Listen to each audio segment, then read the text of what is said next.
the ocean and the marine life within it. A resource upon which humankind has depended for food throughout history. Today, fish provides some 3 billion people with almost 20% of their animal protein sustenance, and over 10% of the world's population depend on fishing, aquaculture, and ancillary sectors such as food processing and boat construction for their livelihood.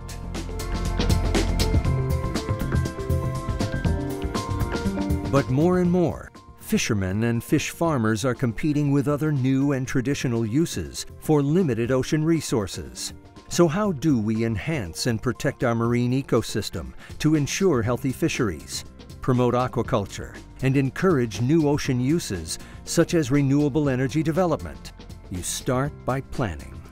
Marine spatial planning is about integrating use in the ocean. So looking at the ocean and saying, okay, we've got a lot of things going on, a lot of people that want to use the ocean. We have multiple competing uses, and we clearly need an organized way of making spatial decisions. Ocean planning, by definition, focuses in on existing data and science and information about our marine environment. And what it's trying to do is bring that data up front and early into decision-making processes. By doing that, we're going to be more aware of those spatial areas that are important to particular species, for habitat, for finding food, for spawning. One of the positive things that would come out of a marine spatial plan is the extra data collection and research. Fishermen love science. They like good science because you can't dispute it. We need to know which areas are most important for fish production. Why is it that they fish these areas year in, year out? What's special about them ecologically that makes them highly productive? We're definitely conservation-minded. We think of the resource before we think of any other thing because we know that that's what guarantees our future. We need to come up with, for the ocean, a vision for not only renewable energy, but for food. And that food is both going to come from traditional capture fisheries and aquaculture and innovative ways of actually looking at aquaculture and fisheries interaction. Food fish production through aquaculture has expanded almost 12-fold in the last 3 decades, with the estimated value of world aquaculture production reaching over $119 billion in 2010.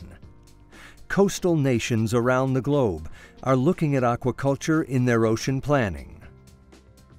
Germany's economic exclusive zone is absolutely overcrowded. We came up with ideas of could we somehow include aquaculture or bioremediation or other possibilities within wind farms. That would also be beneficial to the aquaculture industry, which is seeking how to expand their activities. Currently they're operating along the coast, and we see indications that we're perhaps reaching levels of sustainability, how much aquaculture we can have. If the industry wants to expand, they need to basically expand offshore. In the Hauraki Gulf, which will be our first marine spatial planning process, what we're looking at is a fully integrated process that would include all the stresses and activities in the marine environment. That would include the fishing industry and its environmental impacts. It would include marine farming. The government has identified aquaculture as a potential growth area. One of the real questions is where should that take place around the country, and how do you fit in expanded aquaculture in amongst all of the different competing uses and values. While aquaculture is a growing focus internationally, traditional capture fisheries still account for 70% of total fish production.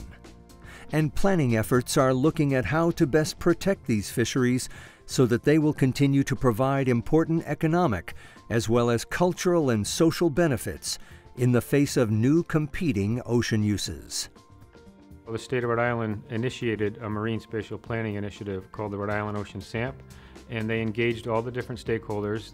The fishermen have been in this ocean SAMP process from day one. Fishing is part of our culture here in Rhode Island. When we began the ocean SAMP, we recognized the value of not only protecting the existing fishing industry, but also to potentially promote or enhance it.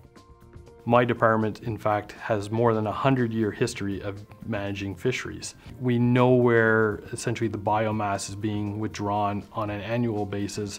We know what the economic value is. We have a lot of long-standing sort of relationships and governance arrangements with the fisheries communities to engage them into the process.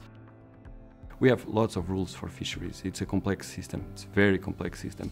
For instance, we don't use bottom trawling in the Azores because we think that it's too aggressive for our ecosystem. As the issue of marine planning gets discussed, it gets focused a lot on the conflicts between uses such as renewable energy and fishing. But in the city of New Bedford, the city leaders have said, you know, we think with good planning, we can have both healthy fisheries and renewable energy.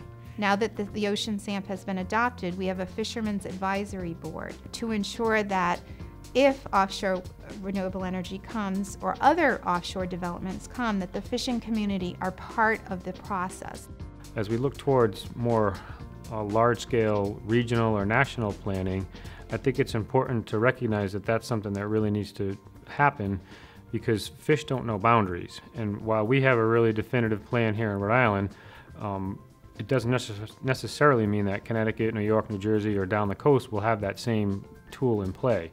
And we need to use real data, real science, and a lot of negotiation between different stakeholder groups to figure out where do you put the wind turbines, where do you do the fishing, so that they don't conflict.